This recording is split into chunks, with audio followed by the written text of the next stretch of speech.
Bonjour à toutes et à tous, bienvenue, c'est Smart Impact, l'émission des entreprises à impact positif. Et voici notre sommaire du jour. Mon invité, c'est Mathieu Horn, le président de Tripica. Il nous dira pourquoi le développement de l'intelligence artificielle est une opportunité pour l'industrie nucléaire française. Notre débat, il portera sur la situation des femmes sans abri après la publication d'un rapport d'information du Sénat sur ce phénomène qui concerne 120 000 femmes. Que proposent les parlementaires? Quelles actions sont menées sur le terrain, notamment par le SAMU Social? Réponse tout à l'heure. Et puis dans notre rubrique Start-up, on va découvrir ensemble Cartage qui propose une assurance pour celles et ceux qui partagent leur voiture. Voilà pour les titres, on a 30 minutes pour les développer. C'est parti.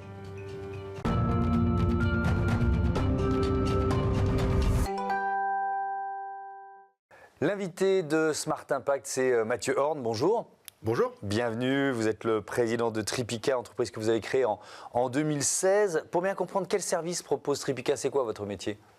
Tripica, c'est un outil de monétisation des nouveaux usages qui sont liés à la transition énergétique, mais aussi à la transition dans le monde des télécoms. Donc en fait, on gère les clients et les offres des fournisseurs d'énergie et des opérateurs téléphoniques et opérateurs mobiles. Cette monétisation, elle se fait comment? C'est quoi le principe en fait? Le principe, c'est que on le connaît bien dans les télécoms. Il y a une grande concurrence par les offres. Plus de gigas, plus de voix, des services. On connaissait moins ça dans le monde de l'énergie. Et en fait, l'énergie est en pleine transformation liée à la transition énergétique. Et on voit des nouveaux modèles économiques qui sont en train d'apparaître. Nouveaux modèles qui sont liés à la transition vers notamment le renouvelable. Et qui vont se transformer et se matérialiser dans les factures des clients par des nouvelles propositions qui sont très différentes de celles qu'on a l'habitude de voir et de l'habitude de payer. Ces nouveaux modèles, si on rentre dans le détail, si on se dit l'objectif c'est de sortir des énergies fossiles. Ok, très bien, tout le monde est à peu près d'accord sur l'idée de départ, sauf est-ce que c'est pas illusoire à court terme? Illusoire, non. C'est une nécessité de sortir des énergies fossiles. Nécessité à deux titres. D'abord parce qu'on a un objectif net zéro sur la partie CO2. L'Europe demande à ce qu'on soit net zéro d'ici 2050. Et ça passe par un passage vers la sortie du fossile et donc le développement du renouvelable. Et puis aussi une nécessité d'un point de vue souveraineté. Il faut qu'on arrive à se débarrasser de notre dépendance au gaz, au pétrole, au charbon pour certains pays. Donc c'est une nécessité. La France là-dedans est un petit peu dans un cas particulier puisque elle, non seulement elle s'est déjà débarrassée d'une grande partie des énergies fossiles dans la partie génération d'électricité, grâce au nucléaire notamment. Grâce au nucléaire, mais c'est un peu, pour l'instant, l'exception européenne. Quand vous parlez de nouveaux modèles, qu'est-ce qui est en train de changer? Rentrons dans le détail concrètement. Alors en fait, le grand challenge, c'est l'intermittence. C'est qu'en fait, on passe d'un monde où en fait on avait une courbe de consommation en fonction des saisons, du jour de la semaine, de l'heure de la journée. Et en fonction de cette courbe de consommation, on avait la production qui allait avec. Tout ça, c'était très simple. Et on avait une facture, on s'en préoccupait pas trop, tout allait bien. On passe à un monde des énergies renouvelables. Renouvelables, elles sont intermittentes. Il n'y a pas toujours du soleil, il n'y a pas toujours du vent. Et donc en fait, il n'y a plus finalement une synergie forte entre la courbe de consommation et la courbe de production. Et ça change tout, en fait. Ça impose de dire, finalement, il va falloir adapter un petit peu la façon dont on consomme à la façon dont on produit maintenant, et plus l'inverse. Et donc, ça ne peut se faire qu'en faisant passer un signal prix dans les offres et dans les factures. Et là, il y a plein de choses qui sont en train d'arriver. Alors, on connaît en France assez bien, et c'est assez spécifique à la France, le principe des heures pleines, heures creuses. Mais en fait, l'extension de ce système-là, c'est la tarification dynamique. C'est-à-dire qu'on va finalement payer l'électricité en fonction de sa valeur tout au long de la journée. Et parfois, l'électricité, elle est même négative. Ça coûte, on est prêt à vous payer pour consommer de l'électricité en journée. Et oui, parce qu'il y a un surplus et il faut bien l'écouler. Exactement. Donc soit on le revend à l'étranger, soit on va proposer des modèles économiques, on va dire, si vous voulez consommer à 18h le soir, ça va être très cher, donc c'est peut-être pas le bon moment, donc ça va être punitif. En revanche, si vous voulez consommer au milieu de la nuit ou en journée quand il y a beaucoup de soleil, là au contraire ça va être très incitatif. Oui, et alors donc vos clients, vous les aidez justement à moduler leur consommation d'électricité en fonction de ce marché ultra évolutif? Oui, mes clients ce sont des fournisseurs d'électricité, en France, en Allemagne, bientôt en Italie.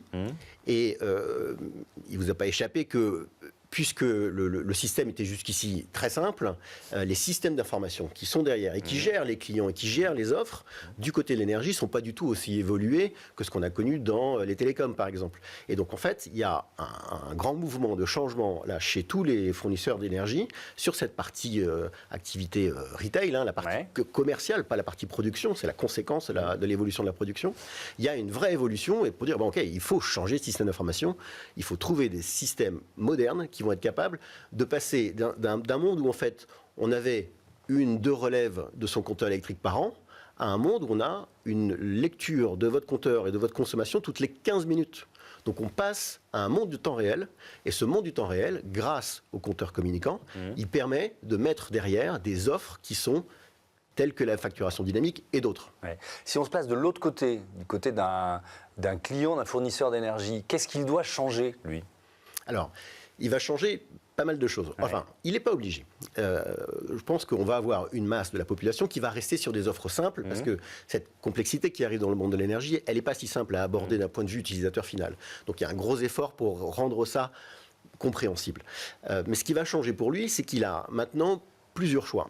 Il peut, s'il cherche à payer moins cher, parce qu'on ne sait pas trop ce qui va se passer dans le prix de gros d'énergie, mais globalement la tendance est plutôt à la hausse, il peut choisir de jouer le jeu de la flexibilité, et donc de dire je vais consommer au bon moment, ou je vais m'équiper de radiateurs un peu intelligents qui vont faire que je vais chauffer ou éviter de chauffer trop fort quand le prix de l'énergie est cher. Donc il peut faire ça. Il peut aussi produire. Il peut devenir producteur d'électricité en installant des panneaux solaires sur son toit. Et donc ça se fait au niveau individuel, ou ça peut se faire au niveau un peu collectif. Évidemment, ou même pour une entreprise, profiter d'un toit d'entrepôt, etc., etc. Exactement. Et là, voilà, ça aussi, c'est un nouveau challenge pour les producteurs et pour Enedis qui gère le réseau électrique. C'est-à-dire qu'on n'a plus quelques centrales, mais en fait, on a des centrales qui sont un peu délocalisées et qui produisent de l'énergie qui est consommée localement au lieu d'être injectée sur le réseau. Donc, je peux flexibiliser ma consommation, je peux produire moi-même et autoconsommer, et puis le surplus, le revendre au réseau, en fait, le réinjecter dans le réseau et revendre cette électricité. Et puis le troisième point, c'est je peux stocker. C'est-à-dire, je produis, mais si je produis de l'électricité sur mon toit à 14 heures, c'est peut-être pas là où moi, j'en ai peut-être pas besoin non plus. Donc si je pouvais la stocker dans une batterie, pour la réutiliser plus tard ou pour la réinjecter plus tard, ça c'est intéressant. Et là-dessus, il y a un développement très très intéressant qui vient d'arriver, c'est que, équiper une batterie à son domicile, ça paraît bizarre. En revanche, acheter une voiture électrique qui est équipée d'une batterie, là tout d'un coup, on se retrouve dans cette électrification des usages, le passage du pétrole vers la voiture électrique, et on se retrouve avec une batterie à domicile. Et ça ouvre des nouvelles perspectives. Et Renault, grâce au lancement de sa Renault 5 électrique, cette Renault 5, elle est V2G, Vehicle to Grid. Eh bien, Renault est devenu fournisseur d'électricité en s'associant à différents acteurs, notamment de Mobility House, qui est un nouveau fournisseur sur le marché français, et Tripica, qui fournit donc le système de monétisation qui est derrière de Mobility House. Et donc, quand on achète sa Renault 5, on est maintenant abonné chez Renault, chez Mobilize. Alors, il nous reste 2 minutes. Je voudrais qu'on parle de nucléaire, parce que vous avez publié une tribune dans les Échos sur les atouts de la France en matière d'intelligence artificielle générative grâce à son industrie nucléaire. Il faut peut-être rapidement faire le constat, l'IA générative, elle est ultra gourmande en énergie. Ça, c'est un point de départ. Oui, une requête vers ChatGPT et consorts, c'est 10 à 15 fois plus de ressources énergétiques qu'une requête sur Google. Donc on voit bien qu'à la fois pour l'utilisation et pour l'entraînement des modèles d'IA, ça demande une énergie considérable. Et donc les géants du numérique qui sont en train de batailler sur l'IA, ils prévoient, ils ont peut-être d'ailleurs déjà commencé, de construire des mini-réacteurs, c'est ça? Tout à fait. Les grands acteurs aux États-Unis se disent comment faire maintenant quand je construis un data center pour pouvoir l'alimenter. Et le plus simple, on se dit, c'est de brancher ça dans la prise électrique. Mais bien non.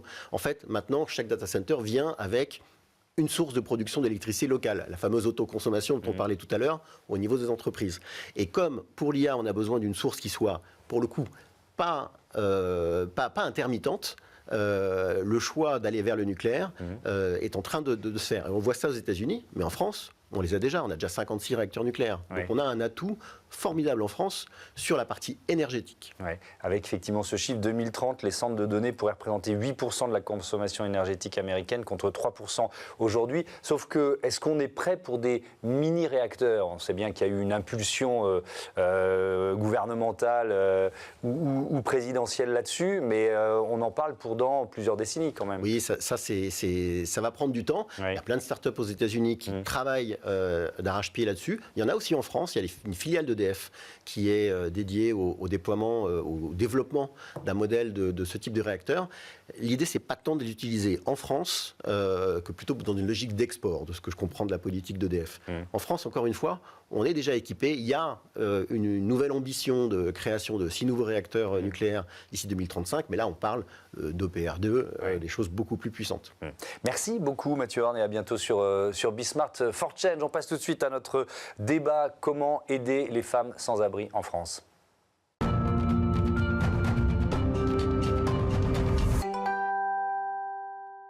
Comment aider les femmes sans domicile, les femmes à la rue? Voilà le thème de notre débat avec Olivia Richard. Bonjour, vous êtes sénatrice, merci d'avoir accepté notre invitation. Vanessa Benoît, bonjour, vous êtes directrice générale du SAMU Social. Avec 3 autres sénatrices, vous étiez rapporteur d'une mission d'information sur les femmes à la rue. Je vais commencer par le constat: 120 000 femmes sans domicile et parmi elles environ 3 000 et autant d'enfants qui passent la nuit dehors. Déjà, est-ce que vous avez été surprise par l'ampleur du phénomène? Oui, et c'était l'essentiel intérêt de cette mission d'information, c'était d'aborder la question des personnes sans abri et qui dorment ou ne dorment pas précisément à la rue. C'était d'apporter ce regard genré qui est tout à fait indispensable parce que ce ne sont pas du tout les mêmes problématiques et l'ampleur est en effet inédite. Ça n'était pas du tout le cas il y a 10 ans. Donc c'était un travail important au long cours. Nous sommes 4 co-rapporteurs et ce travail a été fait à l'initiative et sur l'idée de Dominique Vérien, la présidente de la délégation droits des femmes du Sénat, et ça nous a permis pendant 10 mois de rencontrer des acteurs indispensables sur le terrain, des gens extrêmement mobilisés et qui sont face à une situation, on pourrait dire qu'on est face à une mer qu'on essaie de vider avec une petite cuillère et il faut trouver des solutions parce que les problèmes sont épouvantables. Et évidemment, on rentrera dans le détail des propositions que vous pouvez faire. Elles sont plus en danger que les hommes. C'est une évidence qu'il faut rappeler et peut-être détailler. Oui, il y a beaucoup d'évidences qu'il faut rappeler.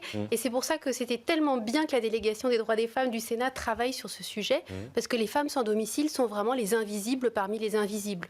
Globalement, on ne voit pas tant que ça les sans domicile, on voit surtout les personnes qui sont sans abri et à la rue, et encore qu'une partie d'entre eux. Or, les femmes se cachent, elles affrontent d'autres dangers quand elles sont à la rue, donc elles se rendent invisibles, on ne les voit pas, elles sont dans des bus de nuit, elles sont dans les aéroports, dans des voitures, dans des parkings privés, qui sont en fait des lieux qui les mettent encore plus en danger, parce que ces femmes, en fait, ont des parcours qui sont marqués par la violence, du début à la fin. Ça peut être des violences conjugales, des violences intrafamiliales qui les envoient à la rue. C'est aussi juste la violence économique qui fait qu'on est moins payé, plus exposé à des risques de perte ou à des risques de dépendance. Et donc, lorsqu'une relation toxique prend fin, on se retrouve également en difficulté. Et toutes ces difficultés s'accumulent et font que c'est encore plus difficile de rebondir quand on est une femme précaire. Oui.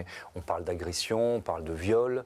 On parle de déplacement aussi incessant pour essayer de grappiller des aides d'un département à l'autre. C'est ça aussi le constat? Alors, en fait, chacun a une stratégie. En fait, on ne subit pas complètement la pauvreté, ou en tout cas, on cherche à trouver des moyens de survivre. C'est vraiment une lutte pour la survie.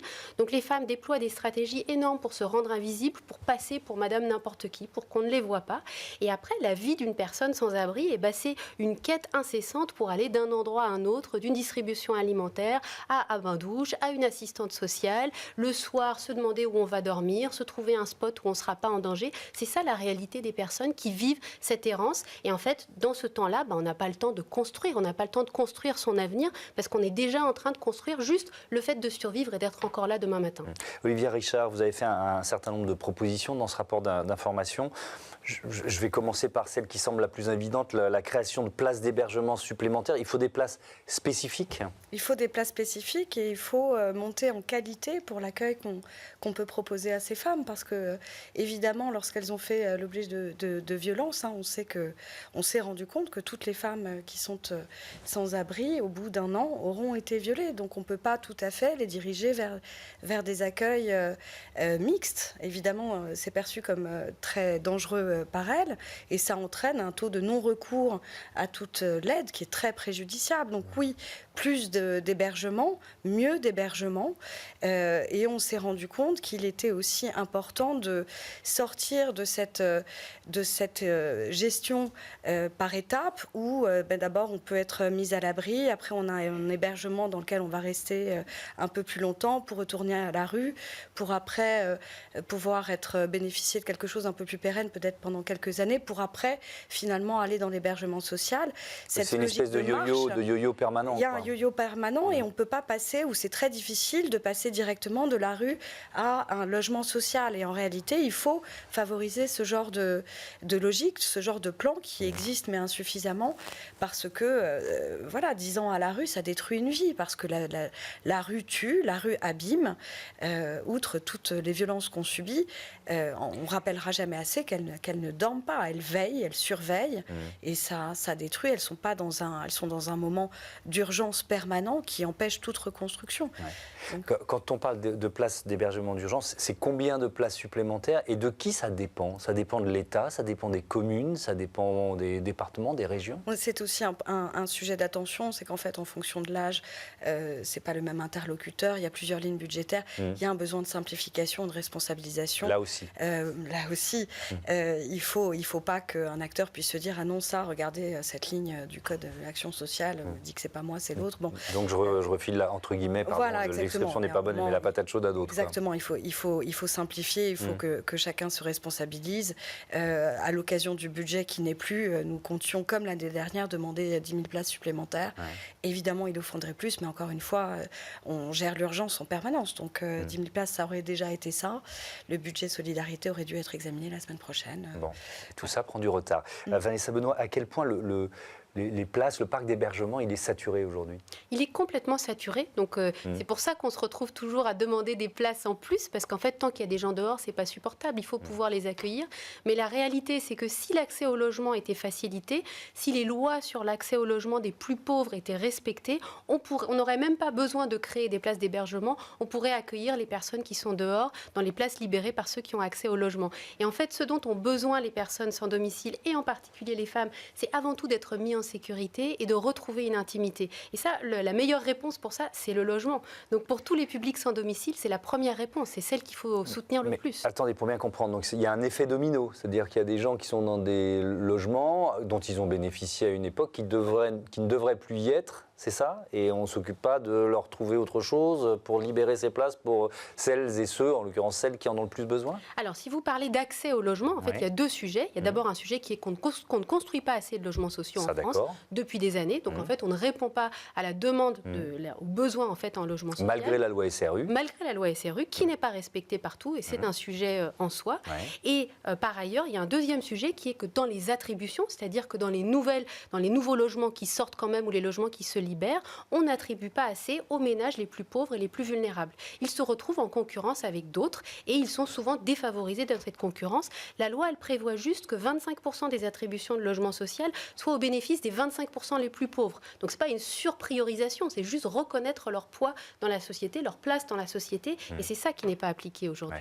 Qu'est-ce qui vous semble, qu'est-ce que vous proposez sur ce point particulier dans votre rapport d'information? Nous avons proposé que l'accès au logement social soit en priorité réservé, enfin qu'il y ait une priorisation pour les femmes à la rue victimes de violences, comme sur le modèle des femmes victimes de violences intrafamiliales, puisque 11 000 places leur ont été allouées.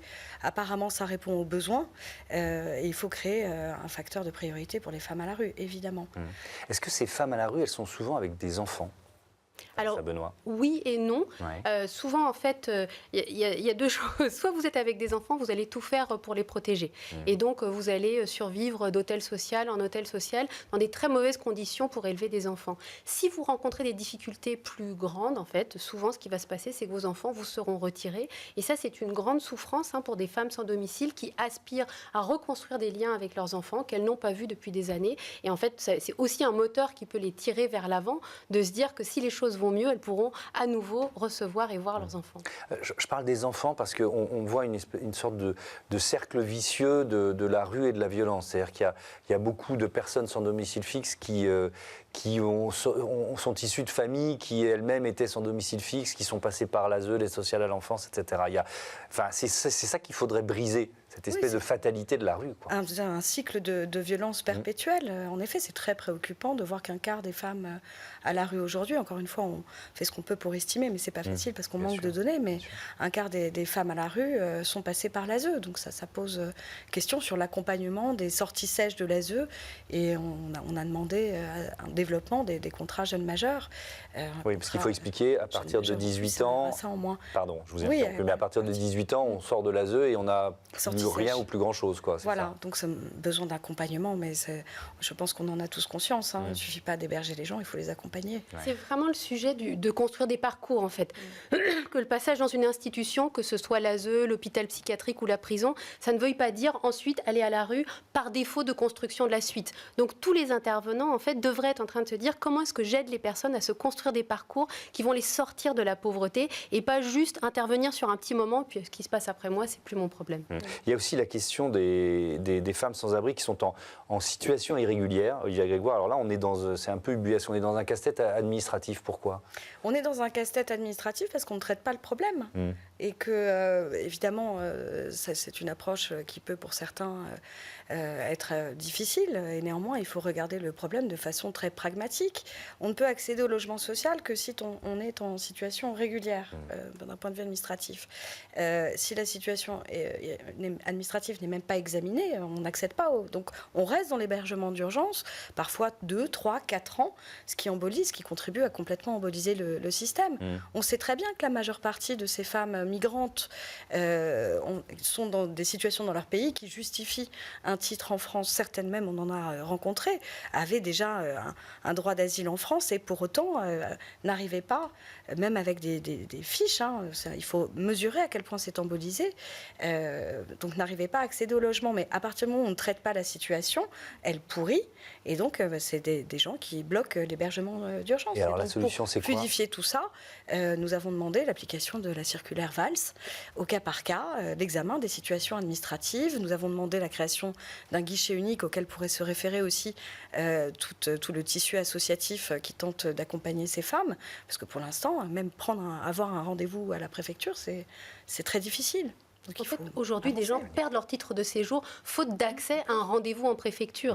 Donc, c'est les délais de traitement qui produisent des gens en situation irrégulière et qui les bloquent dans des situations où, notamment, les femmes sont exposées à des risques d'exploitation en tout genre. Merci beaucoup. Merci à toutes les deux et à bientôt sur Be Smart for Change. On passe à notre rubrique Startup tout de suite.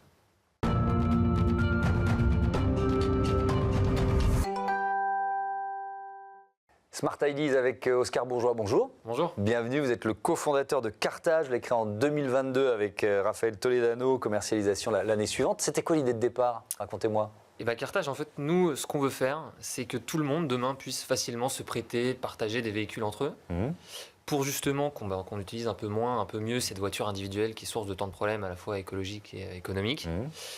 Et donc, ce qu'on s'est dit, c'est que pour ce faire, il y avait quand même un gros frein. C'était celui de l'assurance. Qu'est-ce qui se passe quand j'emprunte la voiture d'un ami, d'un voisin ? Qu'est-ce que je risque à prêter la mienne ?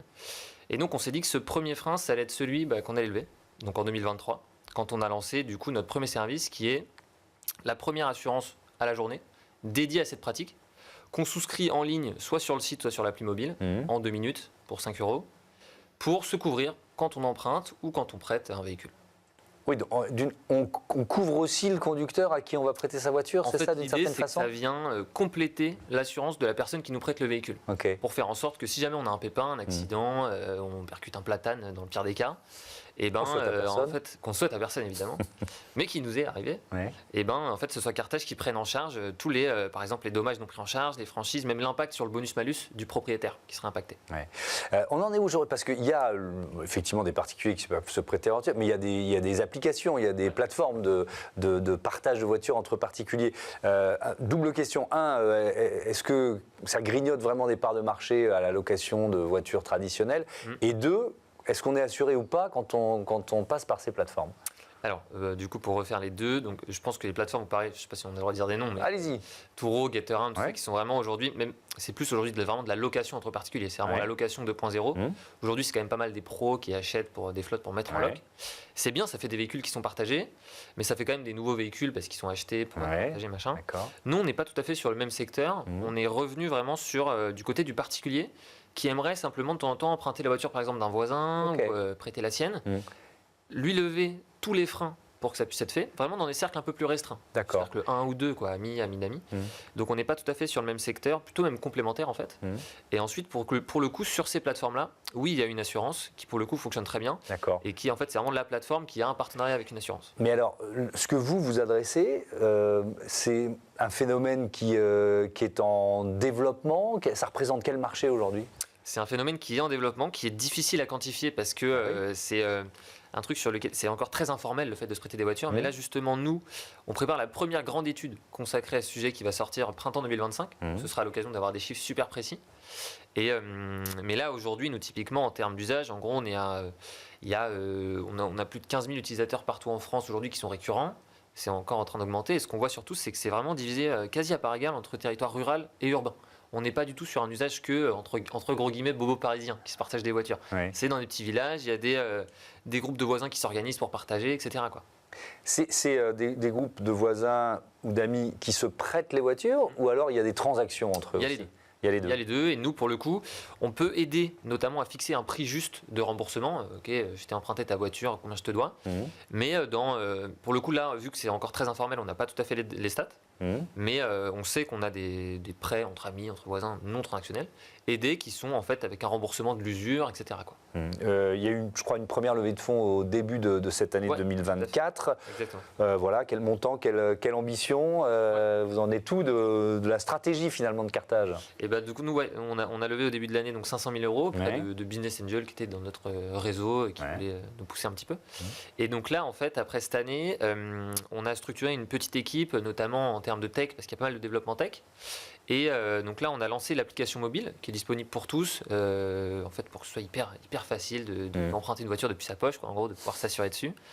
Et on lance aussi tout ce qui est un modèle en fait dédié au territoire, aux entreprises, parce qu'on se dit il faut qu'on puisse s'adresser aux communautés déjà existantes qui ont déjà en fait des membres qui se connaissent avec un peu un lien de confiance, pour leur permettre de leur donner les outils pour se partager des voitures, avoir accès justement Entre collègues, par entre exemple? collègues, entre voisins. Mmh. Donc on a des premiers territoires, des premières entreprises partenaires. Ça va être tout un deuxième modèle là, pour 2025. Et notamment aussi l'étude, la grande étude pour avoir les chiffres de tout ce secteur-là, parce qu'aujourd'hui, en termes de législation, ça bouge pas mal autour de l'autopartage, comme ça avait bougé dans le covoit il y a 10 ans. Et donc on a hâte de voir où ça va. Quoi. Et ben voilà, on reviendrait pour nous donner les résultats de l'étude. Exactement. Merci beaucoup Oscar Bourgeois et bon vent à Carthage. Voilà, c'est la fin de ce numéro de Smart Impact. Merci à toutes et à tous de votre fidélité à Be Smart for Change. Salut.